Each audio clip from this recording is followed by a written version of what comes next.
魏无羡浑身不自在，心里也觉得十分尴尬。他跟蓝忘机说到底也没什么交情，就这么直接讨论待会怎么拍吻戏，怎么想都觉得别扭。挣扎了半晌，他实在是熬不住了，便率先开口道：“那个，蓝湛，好久不见呐。”蓝忘机本是低头看着剧本，他这么寒暄，立即引来他的注意。魏无羡此刻被那双琥珀色的眸子淡淡盯着，更想抽自己一巴掌了。啊不，我是说，你应该好久不见我了，但是我还是经常能在电视上看到你。你还是和以前一样，没什么变化。的确。蓝忘机垂下眸，低着头，不知又想起了什么。魏无羡从包里拿出自己的剧本，扫了一眼今天的场次，想到刚才导演的话，便虚心的请教蓝忘机道：“蓝影帝，刚刚你和导演到底是怎么商量这场戏的呀？”这部电影的前期剧情可以说是很甜的，就是讲述了两个优秀的男孩在青涩的学生时代相遇相知，互相暗生情愫，之后两人走向的却是截然不同的道路。蓝忘机饰演的角色成为了一名警察，魏无羡所饰角色由于种种苦衷，最终是入了黑路子，与之为敌。在一次剿匪行动中，警方埋伏的大楼突发爆炸，爆炸地点则是黑道一行人活动之地，魏无羡自然也在其中。蓝忘机拼死将人救下，带回了自己家照顾。谁知魏无羡醒来后，察觉到他对自己的真正情谊，开始百般设限逼问。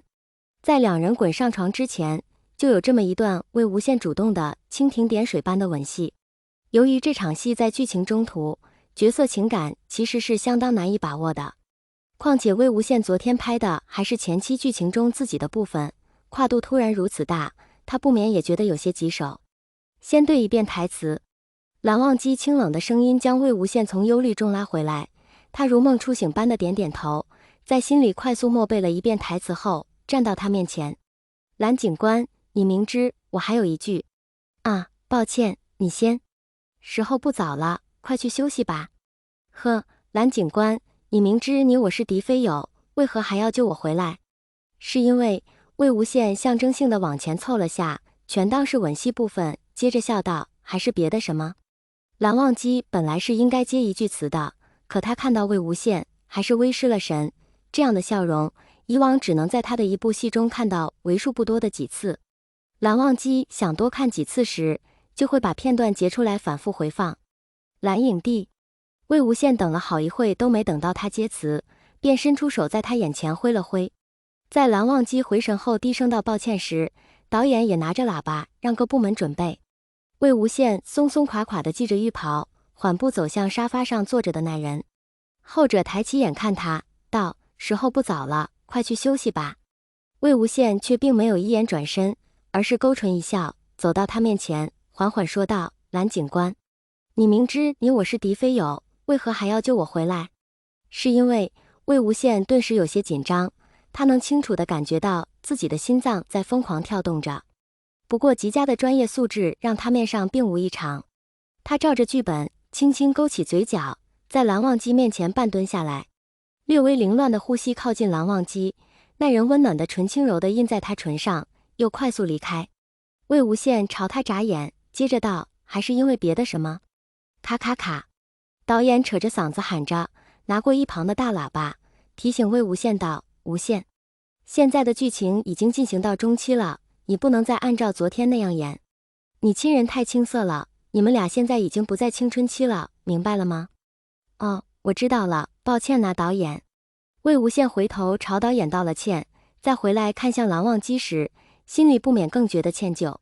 蓝影帝的荧屏初吻被他夺走了不说，而且这场戏还过不了。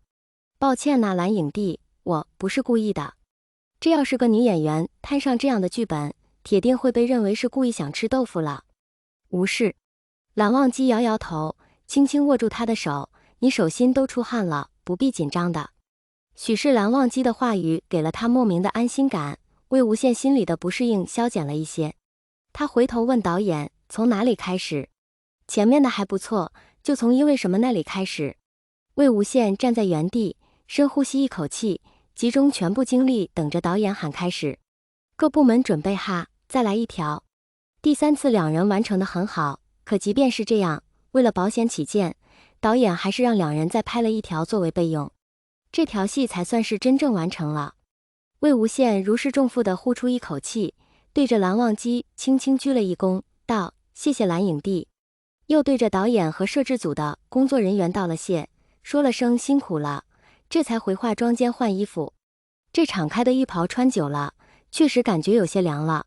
魏无羡一边换衣服，一边嘀咕着千万别感冒了，他还不想拖组内进度，因他过于专心，就连有人轻轻推门而入，他都未察觉。魏婴，身后突然有人唤他，他这才回头看了一眼，下意识地捂了一下还敞着的衣领，发现是蓝忘机后，他才放下戒备，问来人道：“蓝影帝来化妆间干什么？下一条不是你的戏吗？”蓝忘机轻轻蹙眉，朝他走了几步，正好魏无羡也换好了自己的衣服，就转过身来与他对视：“你现在状态不是很好，导演有话让我转达。”“哦，什么话？”蓝忘机挪开了视线，淡声道：“他说以后这样的戏还有很多，让你尽快适应，不能每次都像今天这样。”他说这句话时，想到方才自己的私心之举，心跳顿时有些控制不住，再加上也有些心虚，这才没敢看眼前的人。可他这个下意识的举动，却被魏无羡理解出了另一种意思，却怕也是蓝湛内心的想法吧。自己若是每次亲密戏都要拍上好几遍，就算蓝湛不在意什么，可保不齐会被人议论，就连他自己也会觉得这是在占人便宜。魏无羡思来想去，决定还是需郑重的再道一次歉：“蓝影帝，对不起。”他严肃的表情让蓝忘机看得一愣，对于这突如其来的歉意也是云里雾里。“我发誓。”魏无羡在他面前并起三指，道：“我真的不是故意拍那么多遍的，我实在是没有拍过吻戏，不知道导演的标准如何，这才让你陪我一起。既然你也是第一次，那为何要对我道歉？”按理说两人都是男子，也都是初次的荧屏吻戏，蓝忘机不知他的歉意从何而来，此时的神情已是相当不悦。